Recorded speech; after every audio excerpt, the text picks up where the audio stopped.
8 days before Thanksgiving, I heard my loving daughter planning to humiliate me in front of all the guests, declare me insane, and ship me off to a nursing home. The betrayal cut deeper than any blade I'd ever felt. But I'm George Henry Sullivan, 62 years old, and I didn't spend 35 years managing construction projects without learning how to turn someone else's blueprint into rubble. Let me tell you exactly how it started, because the details matter when you're about to lose everything. The doctor's appointment ended 40 minutes early that Tuesday afternoon. I pulled into my driveway at 3:15 instead of 5 o'clock, cutting the engine and sitting there for a moment in the November heat. Tampa in autumn still pushes 82 degrees, the sun reflecting off my neighbor's white stucco walls like mirrors. My back ached from the drive. 62 years of living leaves its marks, especially when you've spent decades walking construction sites and climbing scaffolding. I grabbed my keys and entered through the side door, the one that opens into the laundry room. Always quieter than the front entrance, a habit Diana used to tease me about. "George, just walk through the front door like a normal person," she'd say. But Diana had been gone for 2.5 years now, and old habits die hard. My shoes came off out of habit. Caroline always complained when I tracked dirt through the house. Her house, I thought, with what I didn't yet realize was bitter irony. Though I guess it was never really her house, was it? Not legally, anyway. Voices drifted down from upstairs, from my home office on the second floor. Caroline's laugh first, that particular sound she makes when she's pleased with herself, like when she'd figured out some complicated insurance claim at work. Then Kevin's deeper rumble, words I couldn't quite catch through the ceiling. I paused at the bottom of the staircase, hand finding the oak railing I'd installed myself 12 years back when Diana and I first bought this place. Solid construction, that railing, built to last, unlike some relationships, apparently. Caroline's voice came clearer now, carrying through the quiet house like a knife-cutting silence. Dr. Edwards signed everything. The assessment confirms progressive dementia. By Thanksgiving, we'll have the guardianship hearing scheduled, and the whole family will see him lose it in front of everyone. My hand tightened on that oak railing until my knuckles went white. The wood grain pressed into my palm, rough and real, anchoring me to the moment while my world started tilting sideways. Kevin's response hit me like a sledgehammer to the chest. "And the nursing home paperwork is ready. Sunset Manor has a bed waiting. Once he's declared incompetent, we'll have full control of everything. $485,000 for this house alone. We can finally pay off your credit cards and start fresh." The blood drained from my face. I actually felt it happen. That cold wash moving down through my chest like ice water through my veins. In 35 years of construction work, I'd seen accidents happen in slow motion. This felt exactly the same. Caroline's voice again, casual as discussing the weather forecast. "The old man doesn't suspect a thing. He still thinks we're his grateful daughter and son-in-law, just staying here temporarily until Kevin finds steady work. 2 more weeks and this house is ours. The nursing home costs $4,800 a month, but that's nothing compared to what we'll have." I stood frozen on that bottom step like a statue. A construction manager's mind is trained to process information systematically. Load calculations, stress points, structural integrity, safety factors. My brain applied those same principles now to what I'd just heard, analyzing the structure of their betrayal. They were planning to strip me of everything. The house Diana and I had saved for, scrimped for, finally bought together 15 years ago. The independence I'd guarded fiercely through 2.5 years of widowhood, learning to cook for myself, manage finances alone, maintain my dignity as a man who'd built things all his life. More than that, they planned to humiliate me publicly, make me look like a confused old fool in front of family and friends on Thanksgiving. Create a scene so embarrassing that everyone would nod sadly when they reluctantly suggested I needed professional care. Footsteps crossed the office floor above. Heavy footsteps. Kevin moving around, probably looking at paperwork. I moved backward down the hallway, silent as I'd learned to be on construction sites when you needed to overhear what the contractors thought the boss didn't know. Back through the laundry room, out the side door, into the garage. I sat in my Toyota Camry with the door closed and stared at the steering wheel until my breathing normalized. The car smelled like the pine air freshener Diana had always insisted on, even though I'd told her it was unnecessary. 20 minutes passed, maybe longer. Time moved strangely when your daughter was upstairs planning to destroy your life. When I finally went inside, they were in the kitchen like nothing had happened. Caroline looked up from the cutting board where she was chopping vegetables, smiling that smile I'd trusted for 34 years. "Dad, how was the doctor?" I manufactured a smile in return, drew on every poker game I'd ever played with the construction crews. "Fine, just routine blood work. Dr. Mitchell says I'm healthy as a horse." That got their attention. Kevin's head snapped up from his laptop. "Dr. Mitchell? I thought you saw Dr. Edwards." Quick thinking time. "No, Dr. Mitchell is my primary care. Dr. Edwards is the cardiologist Diana used to see." "Why would I go there?" Caroline's shoulders relaxed. "Oh, of course. Sorry, I got confused." She turned back to her vegetables. "Hey, you're still planning to host Thanksgiving here, right? I've invited some friends from the bank. Maybe 8 people total. 8 witnesses to watch me crack. 8 people to see the confused old man who couldn't take care of himself anymore." "Sounds perfect," I said, settling into my usual chair at the kitchen table. "Your mother always said this house loves a crowd." The truth was, Diana had never said anything of the kind. She'd preferred quiet holidays, just family. But Caroline and Kevin didn't know that. They'd only been here for 18 months, and apparently they'd spent that time studying my will, not my memories. That night, everything started falling into place. That night, I waited like a hunter in a blind. Their bedroom door closed at 10:30, right on schedule. Caroline had always been a creature of habit, even as a kid. Bedtime at 10:30, up at 6:45, coffee black with 1 sugar. Some things never change, even when your daughter is plotting to destroy your life. I listened to the house settle around me, the familiar creaks and whispers of a structure I knew intimately. Every pipe, every joint, every place the wind hit the siding just wrong. Diana and I had learned this house's voice over 15 years, and it was talking to me now, telling me to be patient. At midnight, I dressed in dark clothes, old habit from my Navy days before I got into construction. Black jeans, dark t-shirt, tennis shoes with soft soles. I moved through the kitchen like a ghost, past the coffee maker Caroline always forgot to program, past the window where Diana used to watch for cardinals. The trash bin sat outside in the November warmth. 2 bags to search through this week. I started methodically. Coffee grounds, vegetable peels from Caroline's dinner prep, junk mail addressed to current resident.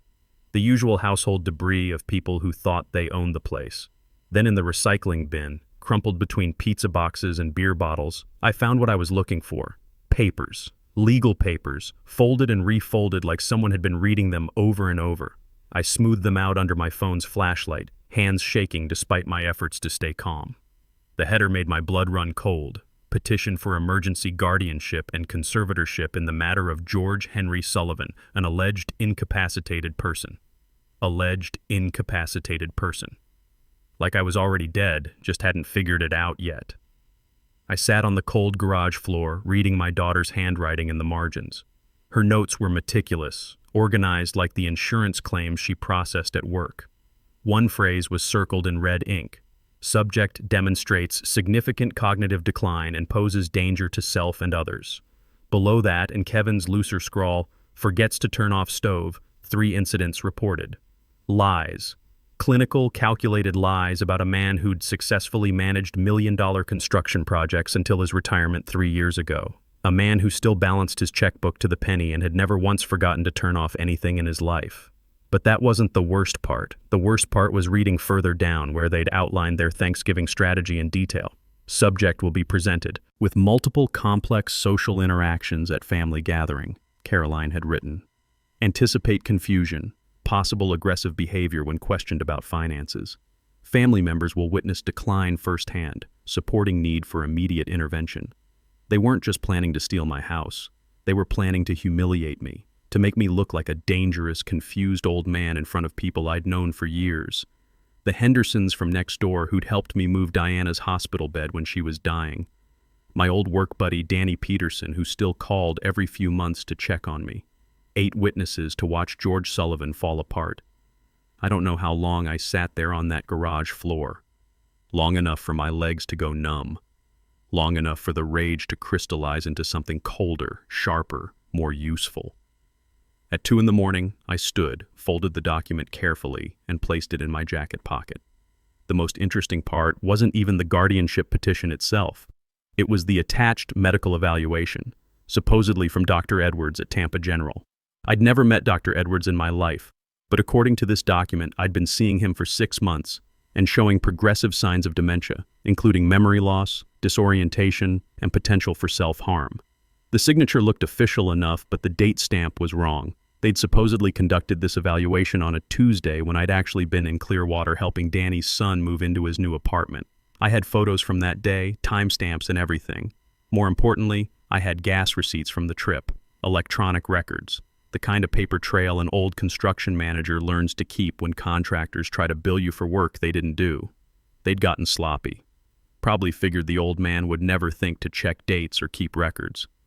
But I'd been dealing with fraudulent invoices and inflated timesheets for 35 years. This was amateur hour. I walked back to the house, crumpled the papers exactly as I'd found them, and returned them to the recycling bin. They couldn't know I'd discovered their plan. That was critical. In construction, timing is everything. You don't start demolition until you've got your rebuilding permits in hand. Back in my bedroom, I pulled out a yellow legal pad and started making lists. Assets, vulnerabilities, timeline. The house, my house, valued at $485,000 according to the property tax assessment. Caroline and Kevin had lived here rent-free for 18 months. I did the math automatically. $1,800 monthly market rent times 18 months equals $32,400 they owed me. But they weren't planning to pay. They were planning to take everything and leave me in a nursing home at $4,800 a month until the money ran out. The safe in my closet held the real ammunition. I worked the combination, Diana's birthday, still after 2.5 years of missing her every single day, and pulled out the documents that mattered. Deed to the house, in my name, only. Bank statements showing $127,000 in savings. The real will, leaving everything to charity, not to Caroline. Looking at those papers, I realized something that chilled me more than their betrayal. They'd had unrestricted access to this house for 18 months. They'd probably already copied everything, studied every document, planned every angle. This wasn't impulsive. This wasn't desperation. This was calculated, methodical, professional-level fraud. They'd probably been working on this for months, maybe since the day they moved in. My engineering background kicked in properly then. Every problem has a solution. Every structure has weak points. If they wanted the house, I'd remove the house from the equation. Simple as that. Dawn light crept through my bedroom blinds, turning everything gray gold. I hadn't slept. Couldn't. The guardianship petition lay spread across my desk like evidence at a crime scene, which I supposed it was. My mind had been working all night, analyzing and calculating like I used to do with construction blueprints. You don't manage building projects for 35 years without learning to think systematically. Foundation first, then framework, then the details. Right now, I needed to understand exactly what I was up against. I pulled out my laptop and started researching Florida guardianship law. The results weren't encouraging. Once someone files a petition, you've got maybe 2 to 3 weeks before a hearing. If they can present enough evidence of incompetence, especially if you've shown up to court looking confused or angry, the judge might grant temporary guardianship immediately. Temporary becomes permanent pretty fast when your own daughter is telling everyone you can't take care of yourself.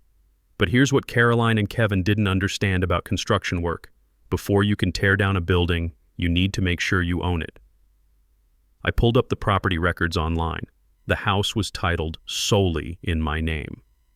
Diana and I had bought it that way for tax reasons back when she was still working. According to Florida law, I retained full rights to sell until a court officially declared me incompetent. Their guardianship petition wasn't a court order. It was just a piece of paper with lies on it. I was still in control. Legally, anyway. At 7:30, Caroline and Kevin came downstairs for breakfast. I'd made coffee and positioned myself at the kitchen table with the newspaper spread out, playing the role of the routine-bound retiree. The Tampa Tribune's headlines swam in front of my eyes, but I turned pages at regular intervals, keeping up appearances. "Morning, Dad. You're up early."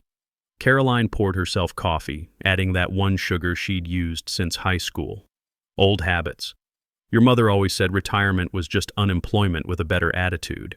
Diana had actually said that, one of her dry little jokes. I watched Caroline's face soften slightly at the memory. Kevin emerged from their bedroom looking rumpled, checking his phone immediately.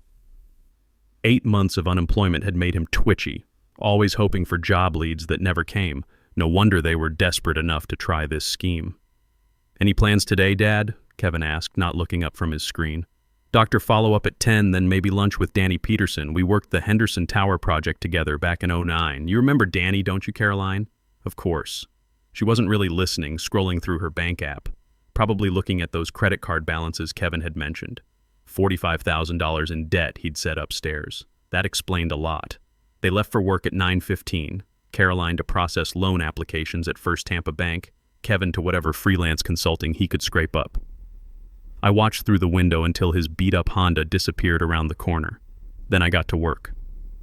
First call, estate attorney. I found Amanda Martinez's name through the Florida Bar Association website. Martinez Law Firm specialized in elder rights and property protection. Her secretary could see me at 11:30. Second call, property appraisal. I needed to know exactly what the house was worth in the current market, not just the tax assessment. The appraiser could come Thursday. Third call, Danny Peterson in Clearwater. "George, how are you holding up, buddy?" "I'm fine, Danny, but I need a favor. If anyone calls asking about my mental state, you tell them I helped your son move last Tuesday and seem sharp as ever." "What kind of question is that?" "Of course you're sharp. You caught that measurement error in 30 seconds when it took the rest of us an hour. Why would someone ask about your mental state? Family problems. I'll explain later. Just remember, last Tuesday, apartment moving, I was completely normal. You got it, George. And hey, if you need anything at all, you call me. That's the thing about construction crews. We watch each other's backs, always have. I spent the morning researching real estate law, printing out statutes, making notes. The most important discovery was Florida Statute 744.3031. A person alleged to be incapacitated retains the right to make decisions regarding his or her person and property until the court determines otherwise. They could file their petition, but until a judge actually ruled, I could sell whatever I wanted, whenever I wanted. Amanda Martinez's office occupied the second floor of a converted Victorian house near downtown Tampa. Professional but not intimidating, exactly what I needed. She was maybe 45, sharp eyes behind wire-rimmed glasses, the kind of lawyer who'd probably seen every family scam in the book. I spread the copied guardianship documents across her conference table, watching her face change as she read.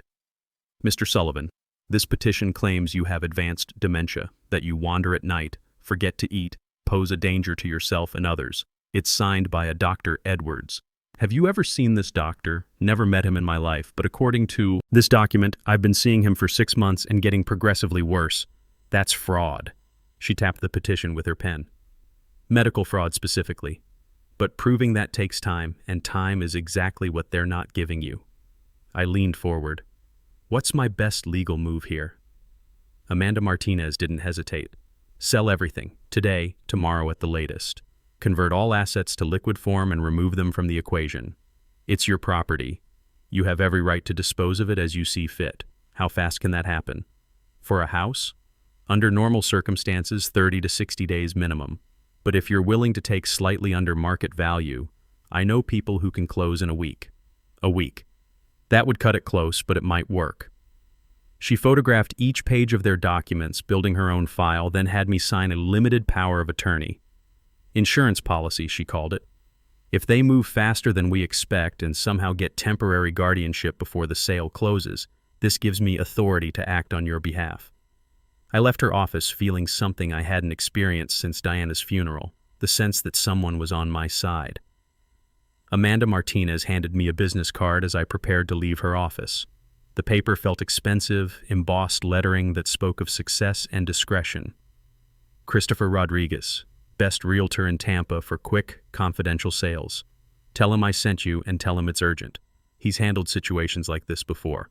I called Rodriguez from my car in Amanda's parking lot, putting the phone on speaker so I could take notes. "Rodriguez Realty, this is Christopher." "Mr. Rodriguez, Amanda Martinez referred me. I need to sell my house and I need it done before Thanksgiving." A pause. I could hear him thinking, probably calculating timeline and profit margins. "That's 7 days away, Mr. Sullivan. Under normal circumstances, that would be impossible. These aren't normal circumstances. My family is trying to steal everything I own through fraudulent guardianship proceedings." "Ah." His voice changed, became more focused. "I've seen this before, unfortunately. Elder abuse through the legal system. How much is your property worth? Tax assessment says $485,000. It's a 3-bedroom, 2-bath in West Shore. Good neighborhood, well-maintained. I can have 3 serious buyers by tomorrow morning if you're willing to price for speed.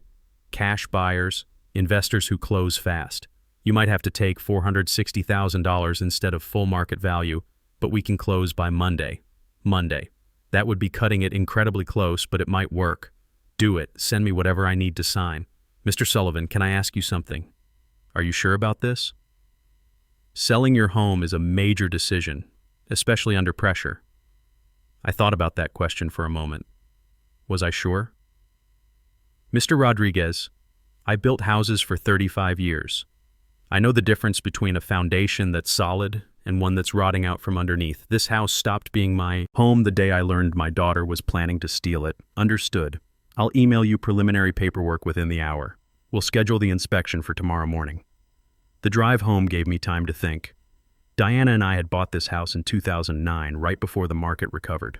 We'd gotten a good deal, spent 2 years making it perfect. She'd insisted on the garden window in the kitchen, the one where she grew her herbs. I'd wanted the workshop space in the garage, room for my tools and projects. Now I was selling it to strangers to keep it away from my own daughter. When I pulled into the driveway, I sat there for a moment, looking at the house like I was seeing it for the first time. White stucco with blue trim, Diana's choice. The live oak tree we'd planted the first spring, now tall enough to shade the front windows. The mailbox I'd installed myself. Solid construction that had survived 3 hurricanes. In 18 months, Caroline and Kevin would lose all of this. Not to me. I was past caring about punishing them. They'd lose it because they'd gotten greedy and stupid, because they'd mistaken an old man's kindness for weakness.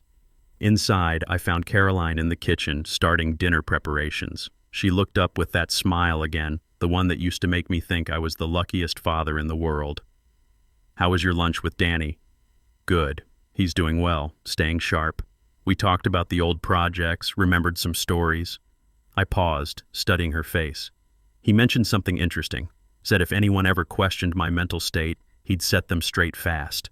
Apparently, I caught a measurement error last week that saved his son $3,000 on the apartment renovation. Caroline's smile flickered for just a moment. That's nice, Dad. I'm glad you're staying connected with old friends. The email from Christopher Rodriguez arrived at 5:47 p.m. Purchase agreement, property disclosure forms, authorization for showing. I printed everything on my old laser printer, the one Diana had insisted we needed for her book club newsletters. That evening, I sat in my workshop, surrounded by the tools of 35 years in construction.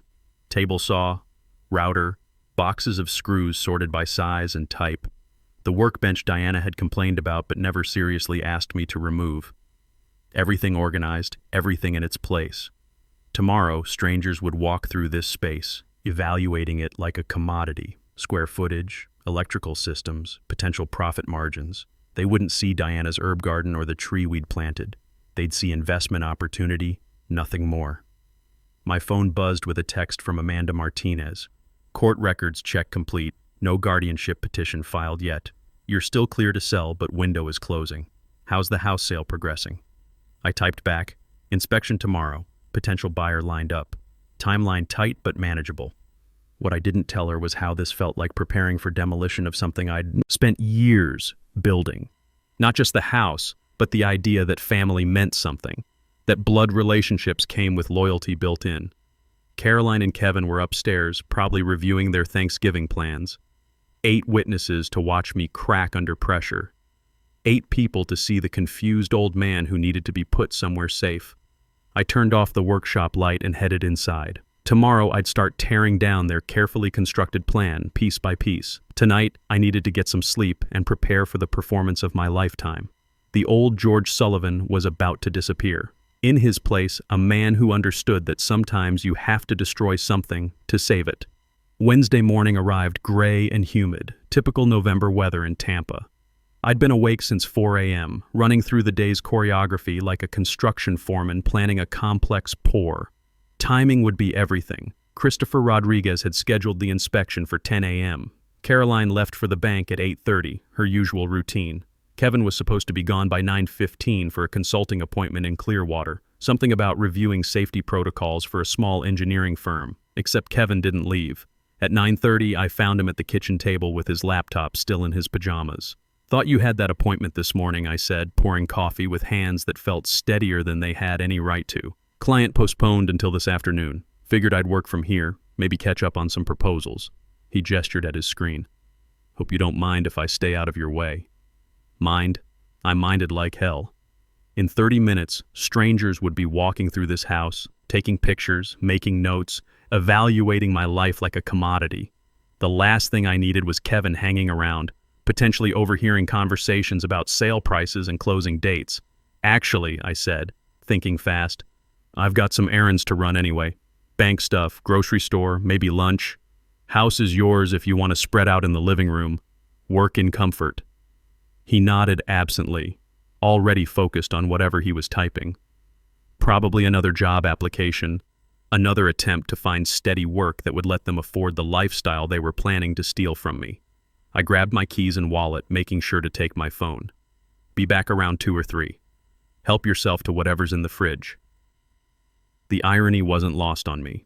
Here I was, giving Kevin permission to make himself comfortable in the house he was planning to inherit through fraud. I drove to a Starbucks 6 blocks away and positioned myself at a window table where I could see anyone coming or going from my neighborhood. At 9:55, Christopher Rodriguez's silver Lexus pulled into my driveway, followed by a white pickup truck with Premier Property Inspections on the side. My phone buzzed. Text from Christopher. "Inspector here. Showing in progress. Stay away for 2 hours minimum." 2 hours. I ordered a second coffee and tried to look like a retiree with nothing better to do than read the newspaper and watch traffic. At 10:47, my phone rang. Kevin's number. "George, there are some people at the house. Guy in a suit and another guy with a clipboard. They say they're doing some kind of inspection." My heart hammered against my ribs, but my voice came out calm. "Oh, right. Insurance thing. Company requires an updated assessment every few years, especially after the hurricanes. Should have mentioned it. They want to look at everything. Attic, garage, all the rooms. That normal?" "Completely normal. They're very thorough. Just stay out of their way, let them do their job. Shouldn't take more than an hour or 2. After I hung up, I sat staring at my phone, wondering if Kevin would buy that explanation. Insurance inspections weren't uncommon in Florida, especially for older homes. The story had enough truth to be believable. At 11:30, another text from Christopher. "Buyer, very interested. House shows well. Minor issues with HVAC, nothing major. Making offer this afternoon. An offer today." The timeline that had seemed impossible yesterday was actually happening. I killed time at a Barnes & Noble, wandering the biography section, picking up books about people who'd overcome impossible odds. Winston Churchill's wartime leadership, Lee Iacocca saving Chrysler, stories of men who'd rebuilt their lives from nothing. At 12:45, Christopher texted again. "All clear. Inspector gone." Kevin asked a lot of questions but seemed satisfied with insurance explanation. I drove home slowly, taking the long way through neighborhoods Diana and I used to explore on Sunday drives. Tree-lined streets with houses built in the 1960s, solid construction, families who'd probably lived there for decades. The kind of stability Caroline and Kevin were planning to destroy for the sake of their credit card debt. When I got home, Kevin was back at his laptop, but his expression was different, more alert, watchful. "How did the insurance thing go?" I asked, hanging my keys on their usual hook. "Fine, I guess. Those guys were really thorough. Took pictures of everything, measured rooms, checked all the electrical outlets." He paused. "Funny thing, though, I heard one of them mention something about market value and quick sale potential. Seems like odd things for insurance inspectors to care about." My stomach dropped, but I kept my voice level. Insurance companies are all about risk assessment these days. They want to know how fast they could recover their investment if something happened to the house. It's all algorithms and actuarial tables now. Kevin nodded slowly, but I could see him processing, filing away details. He wasn't stupid, just unemployed and desperate. Those could be dangerous combinations. That evening, Caroline came home with Chinese takeout and news from work. Crazy day at the bank. Had 3 people trying to get emergency loans, all claiming family emergencies. One guy wanted to borrow against his house to pay for his mother's nursing home care. She shook her head. People get so panicked about money they make terrible decisions. I almost choked on my lo mein. "That does sound crazy," I managed. At 8:47 p.m., my phone buzzed with a text that changed everything. Offer received. $460,000 cash. Close Monday, November 25th. Accept?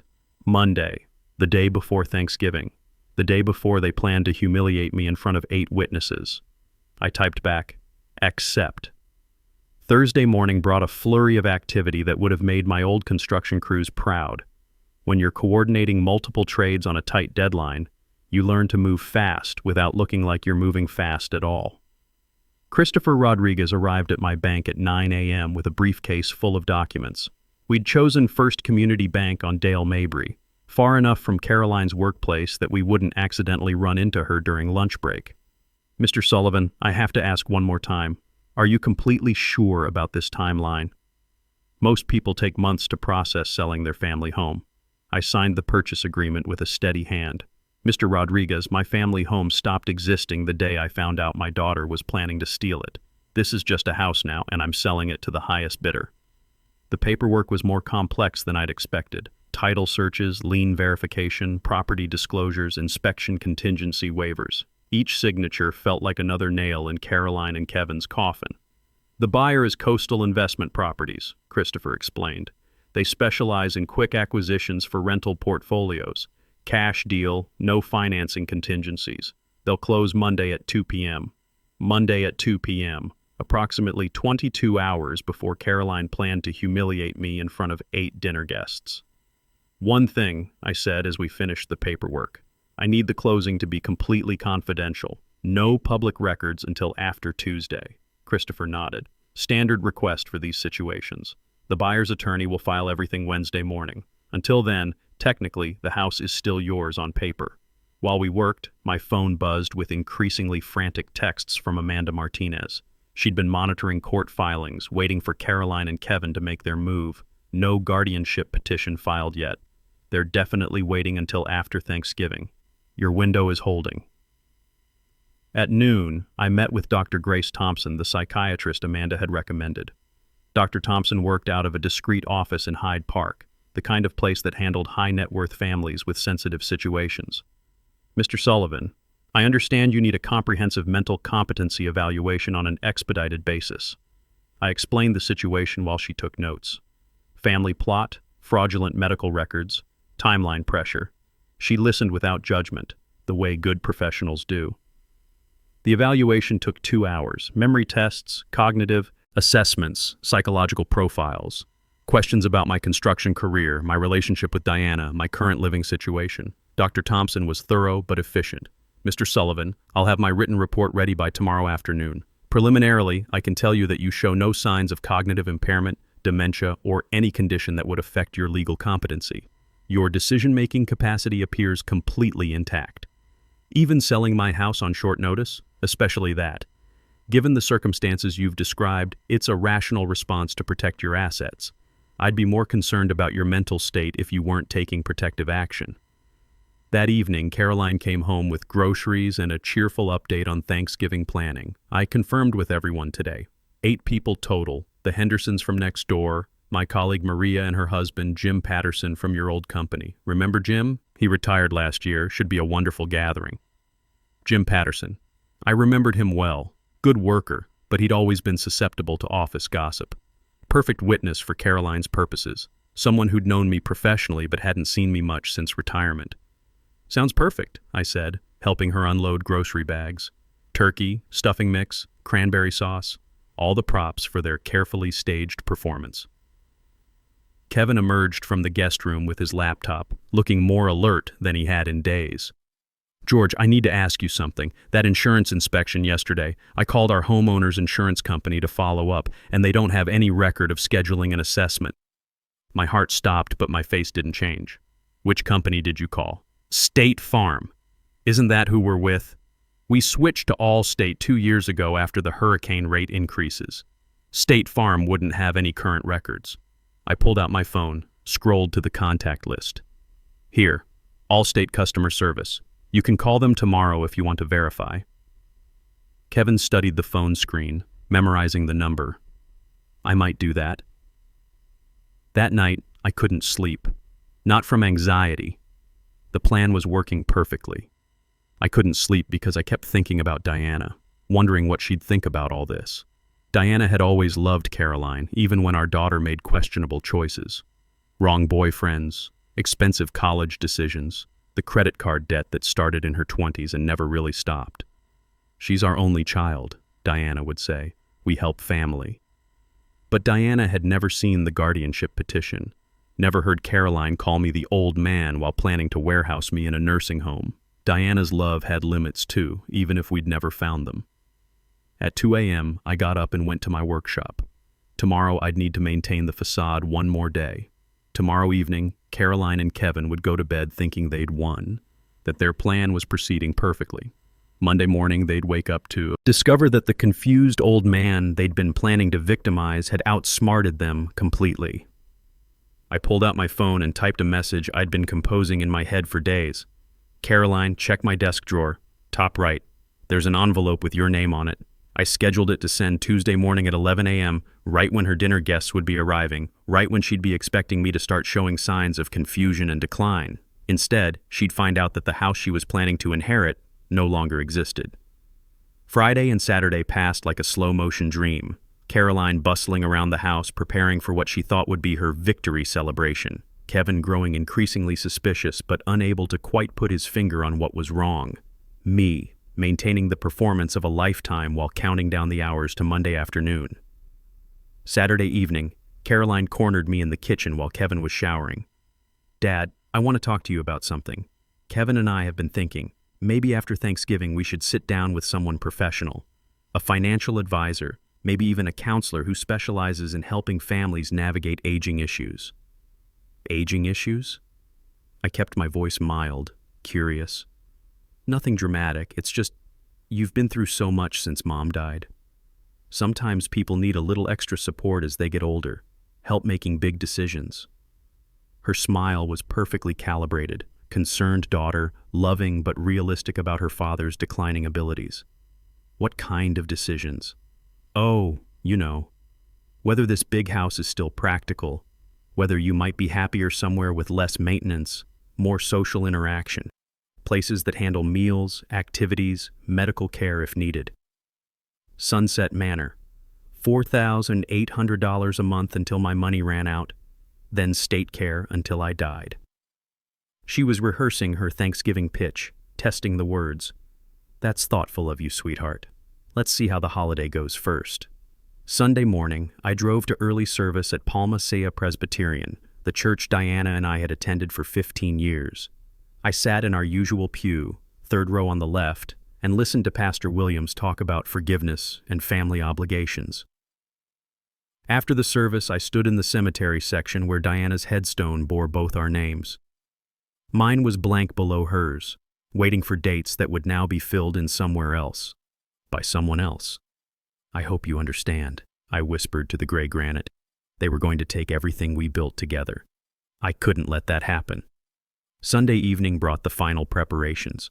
I packed 2 suitcases with clothes, medications, important photographs, everything else, the furniture we'd chosen together, the books Diana loved, the tools I'd collected over 35 years, would stay with the house.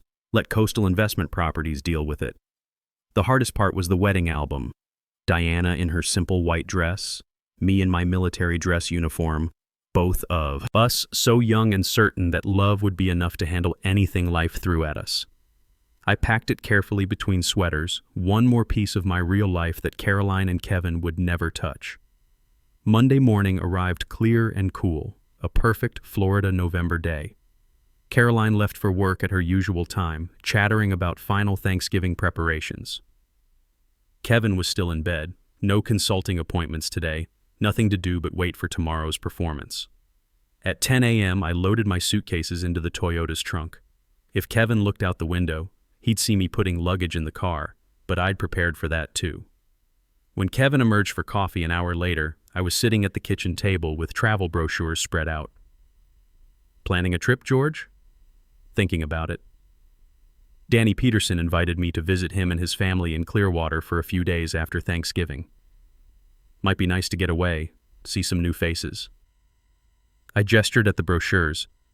Maybe drive over to the Gulf Coast, see how the beaches look in winter.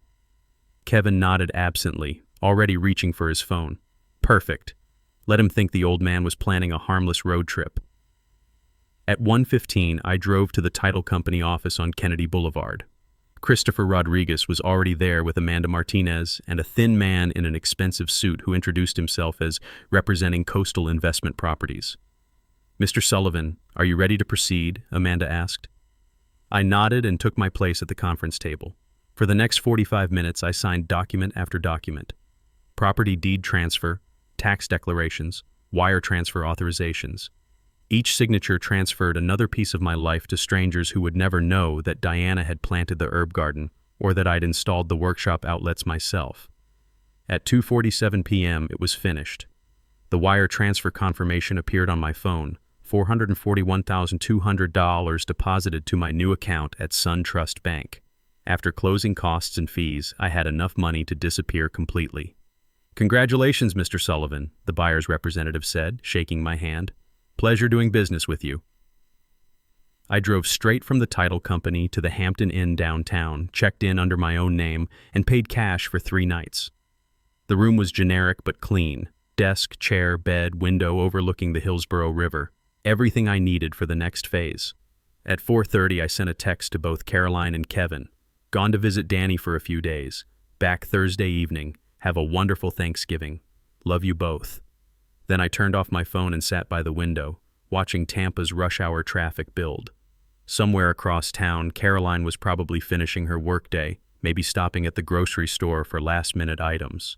Kevin was probably at home, wondering why I'd left for my trip without saying goodbye in person. Tomorrow morning, they'd wake up and start preparing for their big performance. 8 witnesses would arrive expecting turkey and family drama.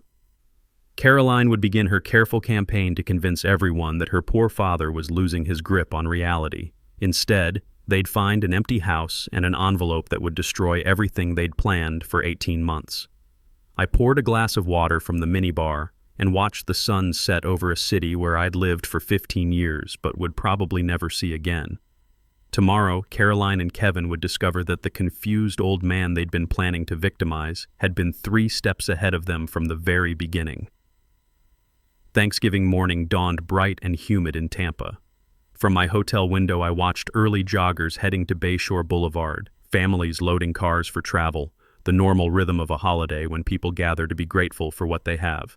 Across town, Caroline was probably waking up, mentally reviewing her timeline. Turkey in the oven by 10 a.m., table set for 8. Final preparations for the performance that would convince her guests that dear old dad needed professional care. At 11 a.m. sharp, my scheduled text would arrive on her phone. By 11:15, she'd find the envelope in my desk drawer. By 11:30, their entire world would collapse. I ordered room service breakfast and waited. My phone rang at 11:47 a.m. Caroline's number. I let it go to voicemail. It rang again at 11:51. Kevin this time. Voicemail. At 11:54, Caroline again. Then Kevin, then Caroline. At noon, I finally answered. "Dad, where are you?" Caroline's voice was strained, higher than normal. "The guests are arriving. The Hendersons are here. Maria brought her husband. Everyone's asking about you. I'm exactly where I need to be, Caroline. Away from you." Silence. Then, "What? Dad, this isn't funny. You promised you'd be here. We have turkey. We have... Check my desk drawer. Top right. There's an envelope with your name on it." More silence. Background noise, voices, footsteps, the sound of people who'd come for Thanksgiving dinner and found family drama instead. "Desk drawer? What are you talking about?" "Read it, Caroline. Then you'll understand exactly where we stand." I could hear her walking, the sound of her breathing changing as she moved through the house, from kitchen to hallway to my office. 8 guests probably watching, wondering why the host was suddenly frantic, why her father was talking to her like a stranger. "Dad, there's something here." "An envelope. What is this?" Her voice was uncertain now, the confident performance cracking like old paint. "Open it. Read every word, the sound of paper tearing. Then nothing. 10 seconds. 20. 30. At 40 seconds, I heard her breath catch. At 50, a sound that might have been a gasp or a sob. At a minute, her voice came back, barely a whisper. No. No, this can't be real. Kevin, get in here right now. I pulled the phone away from my ear. Even at distance, I could hear her screaming. Kevin's voice came on the line a few minutes later, aggressive and panicked. George, what the hell did you do? Caroline's talking about some sale, some closing. This is insane. What I did was protect my assets from thieves. The house sold Monday. Closed escrow. Money's in my account. It's over. Over? You can't just... His voice was getting louder. You were manipulated. Someone took advantage of you. We can prove you weren't in your right mind when you signed those papers. I almost laughed. Really? Because I have psychiatric evaluations from 3 separate doctors confirming perfect cognitive function. Dated last week. Professional assessments showing I'm completely competent to make my own decisions. Where are you right now? We need to handle this face to face. Like the way you handled getting fake medical records? I'll pass on that conversation. In the background, I could hear chaos, voices raised in confusion, Caroline sobbing, someone asking if they should call 911. The perfect Thanksgiving dinner dissolving into the nightmare they'd created. Kevin's voice dropped, threatening. You're making a huge mistake, old man. We were trying to help you. Now you're on your own, and when you really do need help, don't come crying to us. I already had enemies, Kevin. I just didn't know they lived in my house. I hung up and immediately called Amanda Martinez. Amanda, they know. Reaction exactly as predicted. Caroline's hysterical. Kevin's making threats. Do you want me to file a police report about the threatening call? Not yet. Let them make the first legal move. How are you holding up? Better than I have in 18 months. For the first time since Diana died, I feel like I'm in control of my own life. The phone rang continuously for the next 2 hours. Caroline, Kevin, numbers I didn't recognize, probably their dinner guests trying to mediate. I let every call go to voicemail. At 3 p.m., I finally listened to the messages. Caroline, sobbing, Dad, please. I don't understand what's happening. We can fix this. Whatever went wrong, we can fix it. Just come home. Kevin, angry. This is financial elder abuse, George. You're going to regret this when lawyers get involved. An unknown number, probably Jim Patterson, my former coworker. George, it's Jim. Not sure what's going on, but Caroline seems very upset. Call me if you need to talk. The Hendersons from next door. George, dear, we're worried about you. Please let us know you're safe. 8 witnesses to their humiliation. 8 people who'd come expecting turkey and family warmth, who instead got to watch Caroline and Kevin's carefully constructed plan explode in their faces. At 4:30, I got a text from an unknown number. Caroline, using someone else's phone. Dad, I'm begging you. We need to talk. I'm your daughter. Please. I read it twice, then typed my first direct response in hours. You stopped being my daughter when you forged medical documents and planned to warehouse me in a nursing home. You have what you built. So do I. Sent. Blocked the number. Outside my window, Tampa Bay sparkled in the afternoon sun. Somewhere in West Shore, 8 confused dinner guests were probably driving home, wondering what they'd just witnessed. Somewhere else, Caroline and Kevin were beginning to understand that the confused old man they'd been planning to victimize had been running his own game from the very beginning. Friday morning brought the inevitable counterattack. I was finishing room service coffee when Amanda Martinez called with news that surprised no one. George, they filed emergency petitions yesterday afternoon. 3 different motions: mental incompetency, fraudulent transfer of property, and elder financial abuse. Caroline's playing the victim card hard, devoted daughter trying to protect her confused father from predatory real estate agents. How bad is it? Their attorney is Patrick Webb. He specializes in what he calls estate protection cases, which usually means helping families wrestle money away from elderly relatives. He's good at making judges feel sorry for concerned children. I sat by the window watching tourists board the Riverwalk streetcar, normal people living normal lives while mine exploded into legal warfare. What's our response? We fight back with everything we've got. I've scheduled you for another psychiatric evaluation with Dr. Thompson this afternoon. We need recent, unimpeachable evidence of your competency. Then we file our own motions: harassment, fraud, defamation. Make them defend their actions instead of just attacking yours. At 2 p.m., I sat in Dr. Thompson's office for the second time in a week, answering the same questions about my mental state, my decision-making process, my understanding of consequences. Mr. Sullivan, you understand that your daughter is claiming you were manipulated into selling your house by predatory real estate agents who took advantage of your declining mental faculties. Doctor, I was a construction project manager for 35 years. I've dealt with more predatory contractors than Caroline has processed insurance claims. If anyone tried to manipulate me into a bad real estate deal, I'd spot it immediately. Dr. Thompson made notes.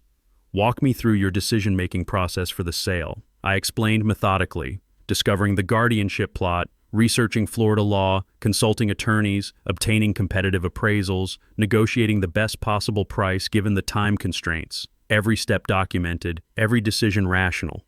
Mr. Sullivan, in my professional opinion, your actions demonstrate sophisticated strategic thinking and excellent judgment under pressure. Anyone claiming you were mentally incompetent would have to explain how an incompetent person managed to execute such a complex legal maneuver flawlessly. That evening, Amanda emailed me copies of Caroline and Kevin's court filings. Reading their version of events was like stepping into an alternate reality. According to them, I was a confused widower, increasingly isolated and paranoid since Diana's death. They'd moved in out of love and concern, trying to provide support and companionship. Recently, I'd begun showing signs of serious cognitive decline, forgetting to eat, leaving appliances on, becoming suspicious of family members. The house sale was clearly the result of manipulation by unscrupulous real estate agents who'd preyed on my confusion and loneliness. Caroline was simply trying to protect her father's interests and ensure he received proper care. They'd even found witnesses. Kevin's brother in California, who'd spoken to me once by phone and would testify that I seemed confused and agitated. Caroline's supervisor at the bank, who'd apparently heard her express concerns about my mental state over several months. Most damning was a statement from Dr. Edwards, the same Dr. Edwards who'd signed the fake medical evaluation. According to his sworn affidavit, I'd been displaying symptoms of dementia for months and was clearly incompetent to handle my own affairs. I called Amanda immediately. They're doubling down on the fake medical records. Dr. Edwards is backing up their story in a sworn court document. That's actually good news for us, Amanda said. Perjury in a court filing is a felony. Dr. Edwards just handed us a criminal case along with our civil defense. Saturday brought more pressure. I'd been checking into hotels under my own name, making it easy for them to track me down. At 10 a.m., someone knocked on my door. Through the peephole, I saw a young woman in a business suit holding official-looking papers. Process server. Mr. Sullivan, I have court documents for you. Emergency hearing scheduled for Monday morning. Judge Patricia Morrison presiding. Caroline was requesting immediate temporary guardianship and an injunction to reverse the house sale. I called Amanda from the hotel lobby. They got me served. Emergency hearing Monday. I know. I've been preparing all weekend. George, I need to ask you something, and I need a completely honest answer. In the past 6 months, have you done anything that could be interpreted as confused or irrational? Forgotten appointments, gotten lost, made unusual purchases, anything they could use against us? I thought carefully. Nothing. I've been more careful about my routines since Diana died, more organized with my finances. If anything, I've become more competent, not less. Good. Because they're going to put you on the witness stand and try to make you look confused and volatile. Patrick Webb is known for aggressive cross-examination. He'll try to provoke you into appearing angry or defensive. Sunday afternoon, I moved to a different hotel and paid cash. No more credit card trails. If this was going to be a war, I needed to control the battlefield. That evening, I received a text from an unknown number, probably Caroline using someone else's phone again. Dad, please. One conversation before court Monday. I'm your daughter. This has gotten out of hand, but we can fix it.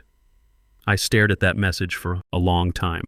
Part of me, the part that remembered teaching her to ride a bike, helping with homework, walking her down the aisle at her wedding, wanted to believe she meant it. But then I remembered her voice saying the old man doesn't suspect a thing, and I deleted the message without responding. Monday morning would determine whether I'd successfully protected myself, or whether Caroline and Kevin's lies would convince a judge to hand them everything they'd tried to steal. Monday morning arrived gray and drizzling, typical December weather in Tampa. I sat in Amanda Martinez's car outside the Hillsborough County Courthouse, watching lawyers and families hurry through the rain. In 30 minutes, a judge would decide whether I was a competent man who'd protected his assets or a confused victim who needed to be saved from his own decisions. "Remember," Amanda said, "Patrick Webb will try to make you angry. He'll bring up Diana's death, your isolation, anything to make you seem emotional and unstable. Stay calm, answer directly, stick to facts."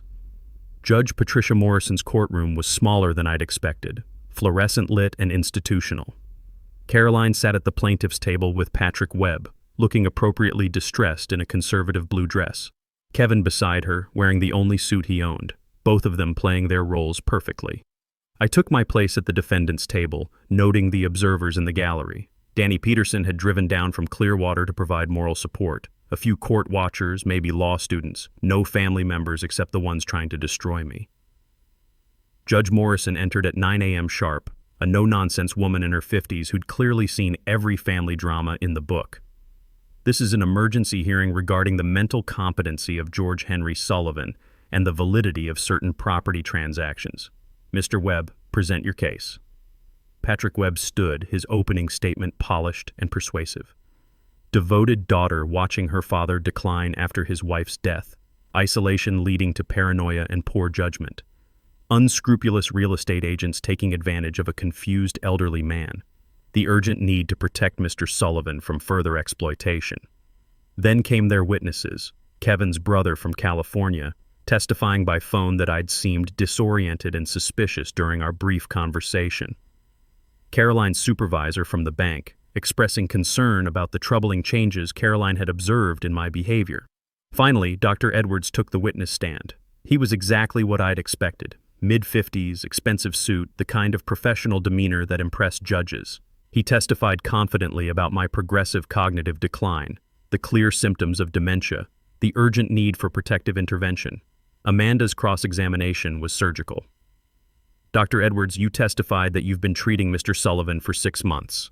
Can you tell the court the dates of his appointments? I don't have my calendar with me, but it was regular visits beginning in May." Amanda handed him a document. "This is Mr. Sullivan's credit card statement for May through November. Can you point to any charges for medical visits to your office?" Silence. Dr. Edwards studied the paper, his professional confidence cracking slightly. "Doctor, this is also a gas station receipt from November 18th showing Mr. Sullivan purchased fuel in Clearwater at 2:47 p.m.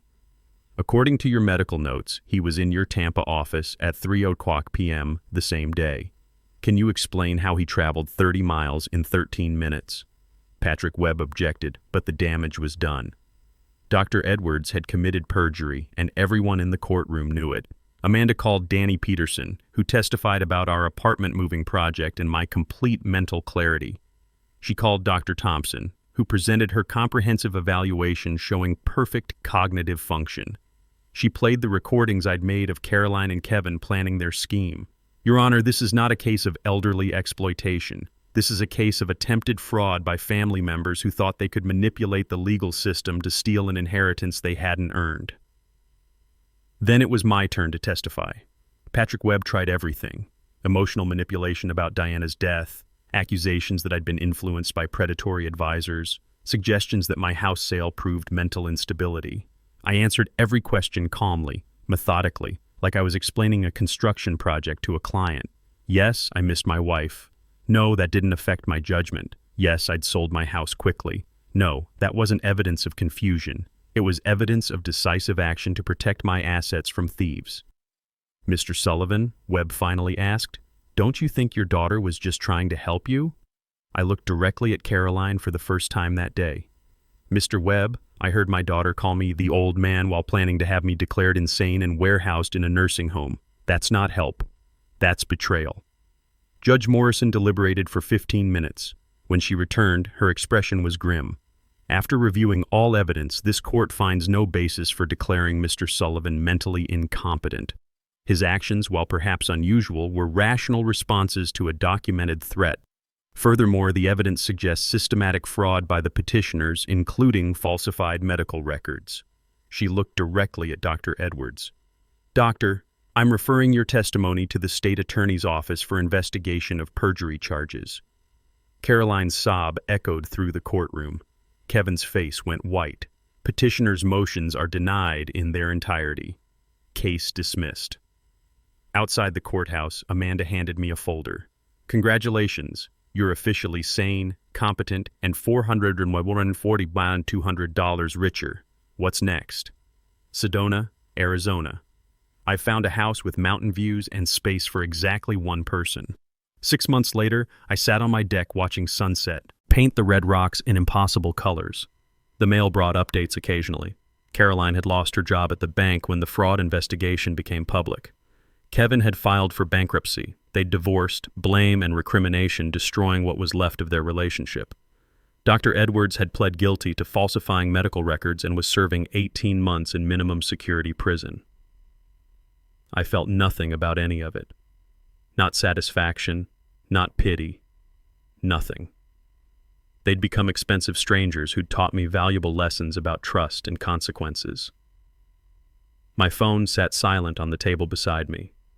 No blocked numbers, no desperate messages, no family drama. Just peace. Tomorrow I'd explore new hiking trails. Next week maybe join that woodworking class I'd been considering. The future stretched ahead, mine to design, mine to build, mine to live. I'd started this story as a victim, a confused old man ripe for exploitation. I'd ended it as the architect of my own justice. They'd tried to bury me in lies and legal documents. Instead, I'd buried them in consequences and built something they could never touch, a life without them. The war was over. I'd won.